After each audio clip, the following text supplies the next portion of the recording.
یعنی گنجائش تھی کم سے کم 9 افراد کی، جو ایلیجیبل تھے لے گئے۔ اس کی ایک اور تفسیر بھی ہے، شاید اس سے پہلے آپ تک نہ پہنچے، ذرا سن لیجئے گا، کہ حضور نے خود اس لفظ کرتے ہوئے بھی عدد کو پورا کیا ہے۔ مولانا یہ کیسے ممکن ہے؟ یہ کیسے ممکن ہے؟ بالکل ممکن ہے، ہر چیز کا ایک ظاہر ہے، ایک باطن ہے۔ اب چلتے ہیں انشاءاللہ۔ عدد کو کیسے پورا کیا حضور نے؟ ابنانا 3 بیٹے، بظاہر تو 2 بیٹے لے گئے، حسن اور حسین علیہ السلام۔ علی ابن ابی طالب داماد رسول ہے، ایک تو ویسے ہی داماد بیٹے کی جگہ پر ہے، دوسرا یہ کہ حضور کو ابو القاسم کہا کیوں جاتا ہے؟ یعنی بات سے بات نکلتی۔ امام رضا علیہ السلام سے کسی صحابی نے پوچھا کہ مولا آپ کے جد کو ابو القاسم کیوں کہتے ہیں؟ جس ابو القاسم محمد پر آپ درود بھیجتے ہیں نا، ایک مل کے درود بھیجے گا، بہت مل کے، اللہم صلی علی محمد وعلی۔ سنیے گا، شاید اس حوالے سے آپ تک نہ پہنچی ہوئی بات۔ مولا نے کہا تو قاسم کے باپ ہیں لہذا ابو القاسم۔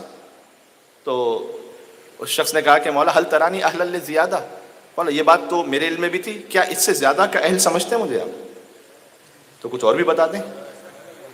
امام نے کہا تو نے پوچھا ہے تو سن، کیا تجھے خبر ہے یا نہیں کہ حضور نے کہا تھا علی قسیم الجنت والنار، علی جنت و جہنم کی تقسیم کرنے والے ہیں، جو تقسیم کرنے والا ہو وہ قاسم ہوتا ہے۔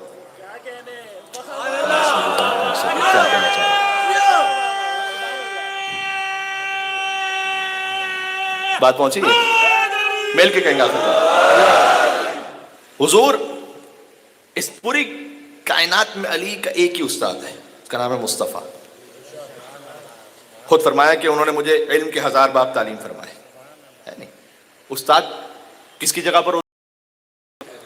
یہ امام نے کہا کہ علی قاسم ہے چونکہ جنت و جہنم تقسیم کرنے والے ہیں، مصطفیٰ علی کے استاد ہیں،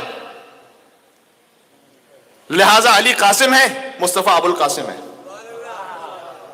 قاسم کے باپ۔ اب آپ سے گزارش ہے، جب بھی مصائب میں ابو القاسم محمد سنیں تو یہ سوچ کر درود بھیجیے گا کہ آپ در حقیقت علی کے باپ پر درود بھیج رہے ہیں، ہے نا؟ بتفسیر امام رضا علیہ السلام۔ اب نانا میں 3 ہو گئے، نقطہ تو یہی تھا، حسن اور حسین اور علی ابو القاسم ہونے کی حیثیت سے۔ اچھا، انفسنا، علی نفس رسول ہے، لیکن حسن امام وقت ہوں جب تب وہ بھی نفس رسول ہے، حسین وہ بھی نفس رسول ہے، کیونکہ کلنا نور واحد، سب ایک نور سے۔ انفسنا میں 3 عدد پورے ہو گئے، مشکل ہے نسانا میں۔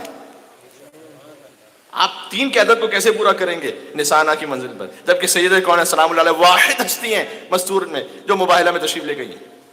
مشکل کو حل کیا حدیث کسا نے۔ حدیث کسا 24 ذی الحج کو مباہلہ ہے، 24 ذی الحج ہی کو مباہلہ سے پہلے آیت تطہیر کا نزول ہے۔ حدیث کسا کی آپ سے کوئی سالگرہ پوچھے تو 24 ذی الحج ہے، یعنی حدیث کسا کا واقعہ ہوا، چادر اوڑی تو سیدہ کا تعارف کتنے حوالوں سے ہوا تھا؟ ایک مستور ہے لیکن 3 حیثیتیں۔ اللہ نے تعارف اس طرح سے کروایا کہ یہ فاطمہ ہے، اور یہ فاطمہ کے بابا ہیں، اور یہ فاطمہ کے شوہر ہیں، اور یہ فاطمہ کے بچے ہیں۔ کاش میری بات پہنچ سکے، میں کچھ کہنا چاہ رہا ہوں مباہلہ کے لیے۔